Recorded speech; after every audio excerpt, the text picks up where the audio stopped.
Taifa la Mungu, tumsifu Yesu Kristo. Hewani kipindi ni Majilio, mwanga wa matumaini. Baadhi yetu tumekuwa tukijiuliza kipindi hiki cha Majilio kilianza lini na historia yake ipoje.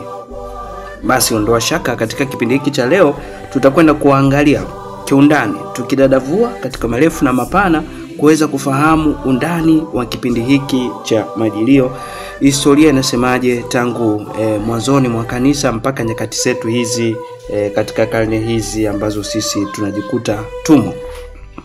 Kipindi cha Majilio kilianza katika kanisa la Garia, Ufaransa ya leo, na katika kanisa la Hispania takriban karne 4 za Ukristo baada ya Bwana.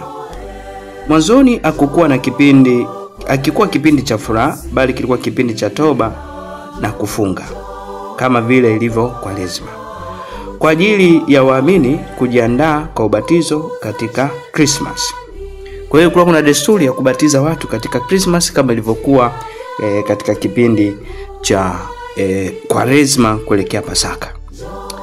Katika kanisa la Milani, yani Italy, Mtakatifu Ambrose alitumia neno Adventus kwa mara ya kwanza, akiashiria siku maalum za maandalizi kabla ya Christmas.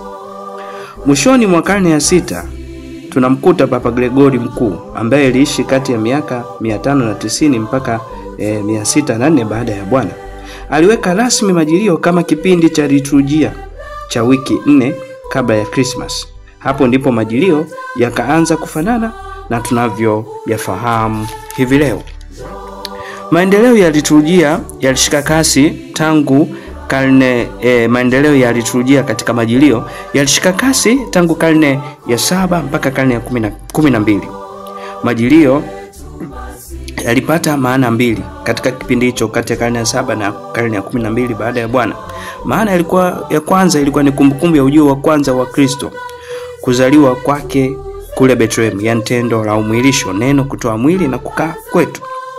Pili, maana ya pili ilikuwa ni maandalizi ya ujio wa pili wa Kristo katika utukufu, ambapo siku atakapokuja katika utukufu wake kwa hukumu wazima na wafu. Sala, nyimbo na masomo ya Biblia kipindi hiki yalilenga toba, matumaini na furaha ya wokovu unaokuja. Kanisa lilitumia rangi ya zambarau, yani papo, kuonyesha toba. Na katika Dominika ya 3 Gaudete Sunday, rangi ya waridi, pinki, hutumika kuonyesha furaha ya karibu ya ujio wa Bwana. Majilio katika kanisa la leo, yani kanisa letu sisi leo hii, Majilio huanza Dominika ya karibu na tarehe 30 Novemba, yani baada au kabla ya sikukuu ya Mtakatifu Andrea Mtume, na hudumu wiki 4 kabla ya Christmas. Ni kipindi cha maandalizi ya kiroho, tafakari ya ujio wa Kristo kwa unyenyekevu na utukufu. Ni wakati wa toba, sala, matendo mema na matumaini mapya ya wokovu. Mababa wa kanisa na Majilio. Mababa wa kanisa, yani tunaita church fathers, walikuwa waandishi na wachungaji wa kwanza wa kanisa, ambao mafundisho yao yameunda msingi wa imani na liturujia, ikiwemo katika kipindi hiki cha Majilio. Hapa chini ni muktasari wa mafundisho kuhusu Majilio yaliyokusanywa kutoka katika maandiko na tafakari zao. 1. Kutoka kwa Mtakatifu Agustino, ambaye anasema Kristo alikuja mara ya kwanza kwa unyenyekevu ili akomboe, na atakuja tena katika utukufu ili ahukumu. Mtakatifu mwingine ni Mtakatifu Gregory Mkuu. Tunamjua kazi kubwa aliyoifanya katika kujenga msingi na kuweka taratibu bora za Majilio.